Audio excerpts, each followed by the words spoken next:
I've tried to commit suicide a couple of times, during my A-levels in particular, and I think it was just, that was probably the worst, one of the worst moments of my life when I was 17.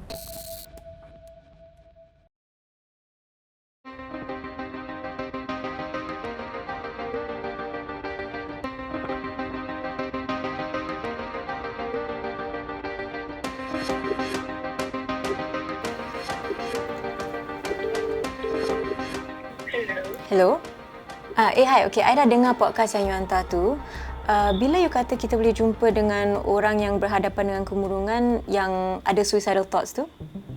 Institut Kesihatan Mental IMH telah mengesahkan bahawa 1 dalam setiap 13 warga Singapura dewasa pernah terfikir untuk meragut nyawa mereka sendiri. Malangnya, ada yang teruskan dengan niat tersebut. Peristiwa bunuh diri menjadi punca kematian utama bagi golongan masyarakat antara usia 10 hingga 29 tahun. Nuha ialah seorang wanita dalam lingkungan usia 20 tahun. Dia mengidap penyakit kemurungan dan gangguan emosi atau mood disorder. Saya akan jumpa Nuha di Pejabat Haya Network. Haya Network ini sebuah badan sokongan masyarakat yang memberi ruang yang selamat dan selesa bagi individu seperti Nuha untuk meluahkan perjuangan kesihatan mentalnya. I was around 13. I got the diagnosis done because my school nurse was quite worried. I had some things going on at home and they noticed that my performance at school was dipping. So they referred me to an art therapist and I got an official diagnosis through that. What kind of stresses did you experience, or what sort of triggered maybe the stress or the symptoms? My mother had an illness. She was diagnosed around that time and her illness led me to sort of become the mum for my younger siblings. At the same time I was studying, cooking, cleaning, so I had taken over her role and was still trying to do my role. So that was the big thing that happened at that time. I had to learn how to prioritize, I had to sort of learn on the job. Take a lot of responsibility towards my siblings, so that I became like the second mum, which is very weird for it to be so sudden. Did you know that you were going through a mental struggle? I was very tired. Often I was sad for no particular reason. Like my mood and my feelings never matched the situation, which was quite annoying when you're supposed to be having a great day or having a good I guess outing or watching a movie with your friends or something like that, but I was feeling sad or stressed or anxious or all of them at once. My sleeping, that was something that changed. I either needed more sleep or needed less sleep, couldn't fall asleep, or constantly falling asleep, waking up in the middle of the night. Sleep is something that I myself, when I think, am I okay? I look at my sleep, because it's not something that's conscious that I'm doing, but it reflects my mental state. Eating is another thing. If I'm more hungry than usual, if I'm not hungry, what am I eating? If I'm seeking out bad foods, if I'm seeking out fried foods and chocolates and potato chips, then that's another flag for me. So if I'm looking to eat whole foods, then I know, okay, I think I'm in a better space because I'm taking care of myself. I read in like a book, I went through, I guess, like an emo phase. You know, when you get on the internet and you just find lots of stuff. There was like the dark side of the internet where it involved like cutting yourself. So I thought I would try that. And it just didn't work for me. But that action allowed my family to realize how serious it was. If you could maybe share what was it that pushed you to want to hurt yourself at that point in time? Feeling like very trapped, no other option. So it was sort of like an experiment, like, why don't I try this? Because other people are experiencing the same thing I'm experiencing and this is how they deal with it. So it was just me trying someone else's coping mechanism. I've tried to commit suicide a couple of times during my A-levels in particular.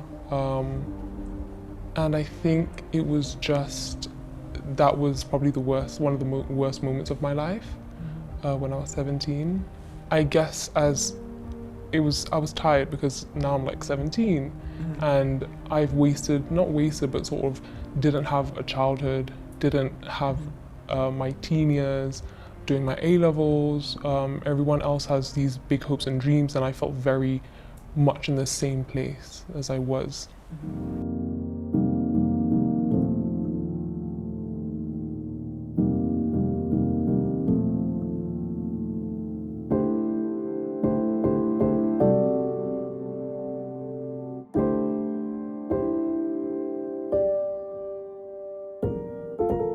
Mungkin Ustazah boleh terangkan dalam Islam, kenapa kita tak boleh bunuh diri? Mungkin Ustazah tanyakan balik soalan ni Kak Farisha. Why do you think we are not allowed to do it? No, really, just an honest conversation. Sebab agama ada pendirian agama, tapi sebagai seorang teman kan, kenapa bagi Farisha kita tak boleh bunuh diri? Just your normal thoughts. Because semua yang sudah dituliskan. So kalau kita bunuh diri, it's going against what has been planned for us. Yeah. Kehidupan ni ataupun kita individu, seseorang individu yang telah diletakkan dalam dunia ni, ia adalah sesuatu amanah daripada Tuhan kan. Allah dah letakkan badan you untuk you, your eyes for you, your hands for you, your mind for you. So Allah dah aturkan segalanya, exactly what you said, Allah dah aturkan segalanya in a way that everything's meant to be. Okay, for you, how you hold your hand, how we sit, how I look at you with my eyes, how I think. So Allah dah exclusively gifted, ia adalah sesuatu, apa ni orang kata tu, hadiah yang Allah berikan pada kita. Setiap individu tu Allah plan cantik-cantik kan. Dalam Quran Allah mengatakan yang I created man in the best of forms compared to other creations. So mungkin kan sebagai seorang individu kita lupa how special we are compared to other creations. Ada lagi makhluk-makhluk ciptaan Allah yang lain, tapi kalau kita dah drown, tenggelam dengan masalah-masalah, kita rasa macam there's no space for me at all in this earth. So kalau saya nak jawab soalan tadi, kenapa dalam Islam tak boleh bunuh diri? Kerana Allah He did so much to put us here, and we just like, okay, I'm done. You know, masa you baca kan dalam ayat Quran tu, kisah bagaimana Allah ciptakan Nabi Adam. The very first time we were created, there was so much effort that was put into it. So we were really designed for a very special cause. And it took so much effort by Allah SWT to just like, you know what?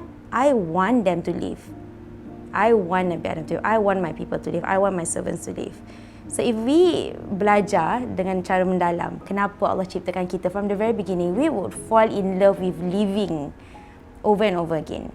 Tapi mungkin masa tu kita tak tahu kan macam mana. It's not more of halal haram. It's not more of like neraka, syurga. Because kadang-kadang kalau kita menggunakan paksaan agama, people will just be more distant from the agama. Jadi bagi ustazah lebih gemar menggunakan elemen-elemen rahmah, elemen-elemen sayang. Allah sayang you sebab tu Allah ciptakan you.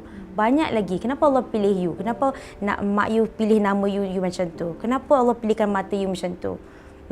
So kalau kita lihat, kalau kita mendekati dengan lebih dekat cara ataupun proses bagaimana Allah ciptakan Nabi Adam, mungkin we will fall in love with life and living all over again. Ustazah, dia masuk syurga tak? Ataupun dia straight go to neraka sebab dia dah bunuh diri. It's not the time where we play God. Masa tu kita tak boleh confirmkan, kita tak boleh macam okay, yes, confirm, commit suicide je neraka.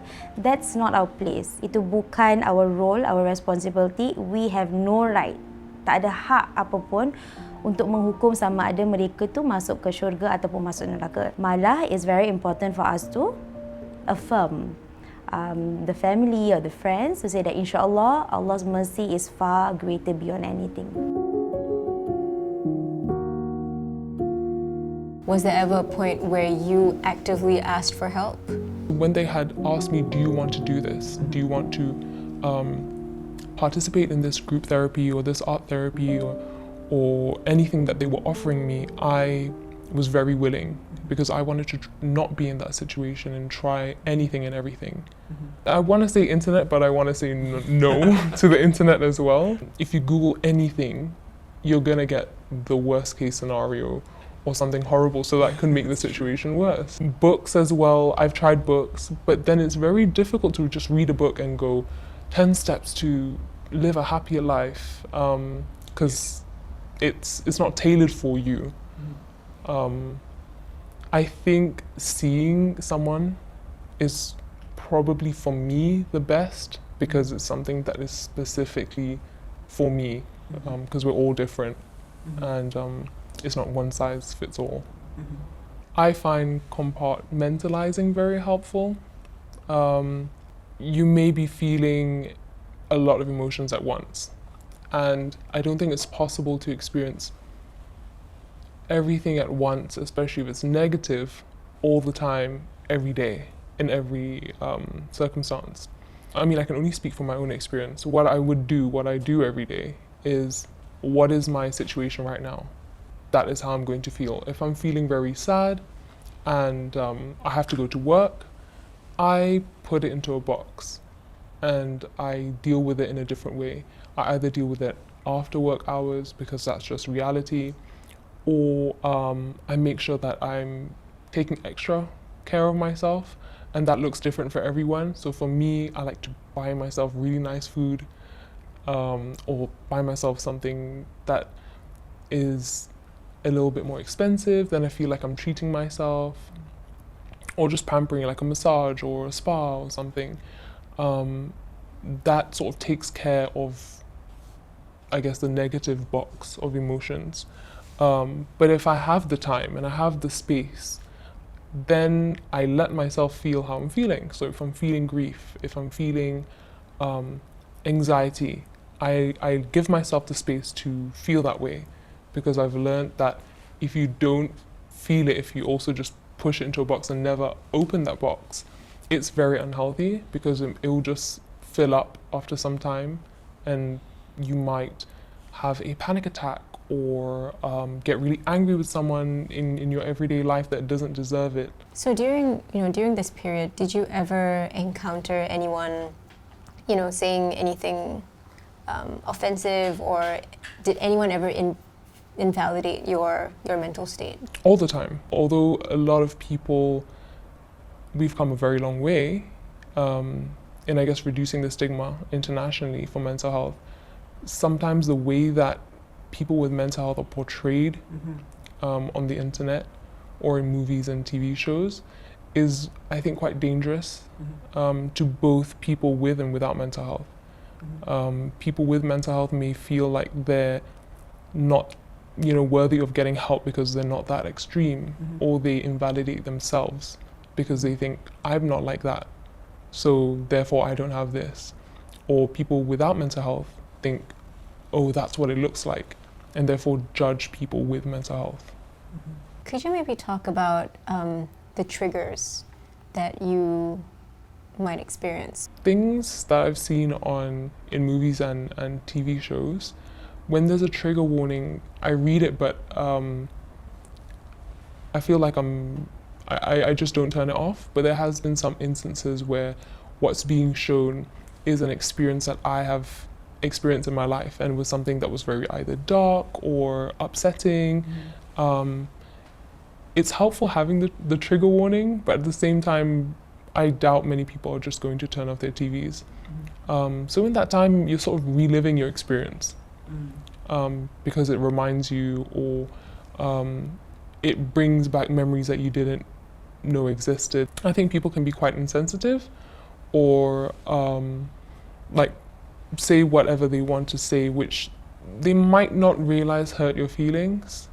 They think that it's a phase, or it's a part of growing up, or it's Western media influence. It used to be very upsetting. So at first I was very upset.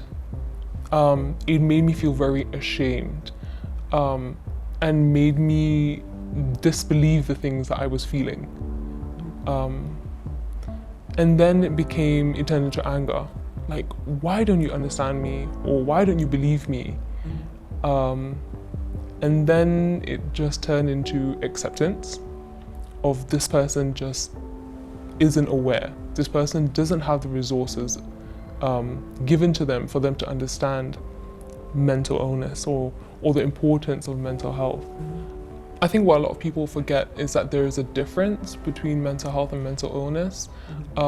Not everyone has a mental illness, but everyone, has to deal with the mental health every day. For someone who doesn't suffer from a mental illness and who has bad days or who experience negative things in their life or even like positive things, that's just a part of their life.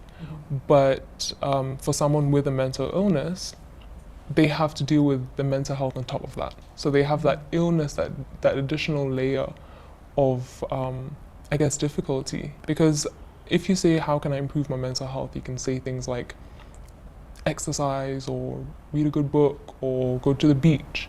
But then if you have a mental illness, that's not fixing your problems. And the problems doesn't necessarily mean your life problems. It is an illness.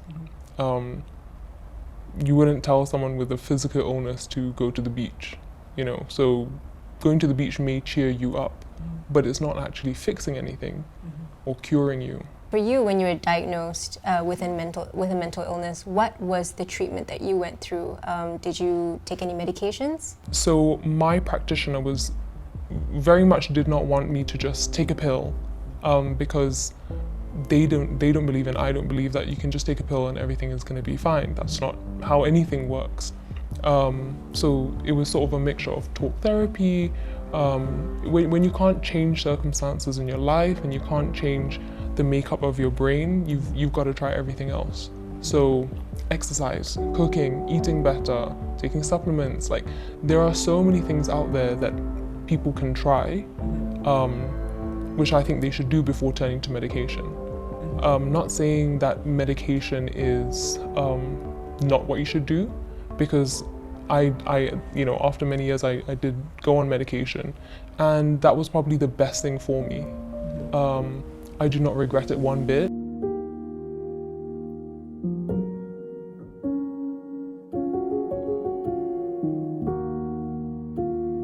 Boleh tak seseorang tu sembuh dari penyakit mental? I just want to say it's easier for me to say than what you're going through. I just want to say what you're going through is so true and it's so real. No one will know what you are going through. Neither do I. But I am wanting to just say, I will want to sit next to you and hear what you have to say, hear what you're going through, where are the pains, where is the struggle, where can your first or next step take you. And if that next step means you want me to hold your hand, that's what we need to do as a community.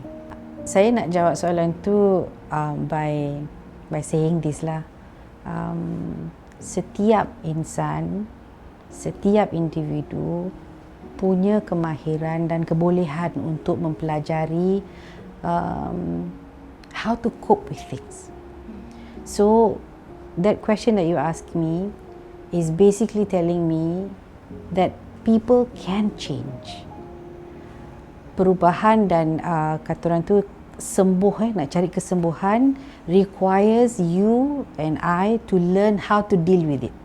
So kalau kita mempunyai sikap ataupun pendekatan yang kita boleh mempelajari sesuatu, then there can be cure lah.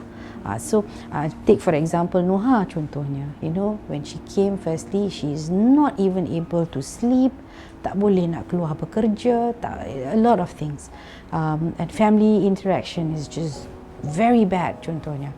But after she has learned who she is, how she can language her pain, give her permission pun contohnya to sit with sadness, to sit with not having direction.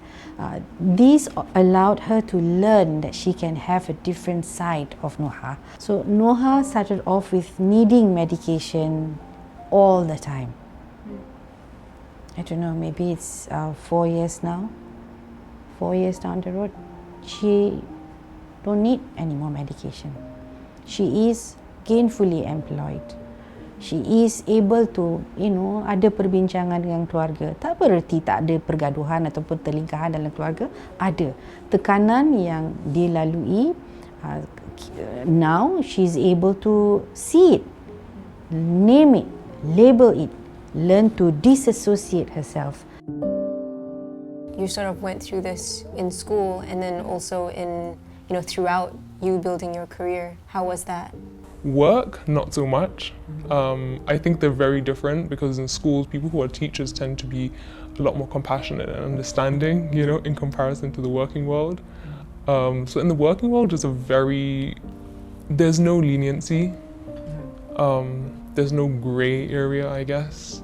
You just do your job because they will just fire you. That's been difficult, but I sort of do things behind the scenes more instead of seeking external help, if that makes sense. Because I'm not depending on my co-workers or my employer for not assistance, but support or leniency. I have to make sure that outside of work hours, or I'm doing everything in my power that makes sure that I can do my job properly. It makes it more difficult, I guess, than a regular person without mental health problems. Yeah. Or mental illness. So when you were seeking employment, did you have to raise up your mental illness or not? They ask you on a form. To be honest, I don't disclose it because I know for a fact that the stigma is still out there. And if I disclose it, that could be the reason why I'm not being hired for a job, which is unfair. Just because I'm in a better place mentally than some other people are, or where I was how many years ago, it doesn't mean that I don't deserve a job or I shouldn't be hired. So in your opinion, how do you think the community can identify someone who is, facing mental struggles or who might be suicidal or have suicidal thoughts? By validating it, by understanding that it's an actual illness, that it's not bad luck or a curse or because someone is badly behaved or is rebellious and that it's sort of karma for behavior. I think that's very unhelpful because that makes the person, think that it's them and then not get help because they think it's them. In my experience, specifically for my circumstances, I think it's quite important for people to realize that when someone has mental health problems or a mental illness, that it's not just them alone suffering. They need to realize the influence of the family or the people around them and how different it is having a family or friends or teachers or co-workers that can support you or who know and are able to give you that hug or know when you're having a bad day. Because if you're just sort of alone, it's not productive. You're not going to go anywhere. For a long time, I did that. I thought this is my problem, so I'm gonna fix it myself because it's not anyone else's problem. But doing that and having, I guess, no one to depend on can be quite damaging. Because then you lose faith in people. It's taking care of yourself and the things that you can do and seeking help. And taking care of yourself would be things that, I guess, what is your love language to yourself? And ticking all those boxes and making sure that you are continuously making an effort for yourself. So doing that, and also taking care of our physical health is very important. I think you need quite a few things in baby steps, taking small steps. Things are not going to turn around in a week's time.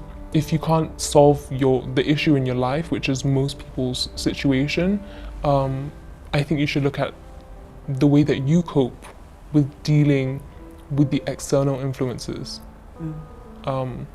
So that when you internalize it, it's not just negative, or that you are stronger or more able to handle it.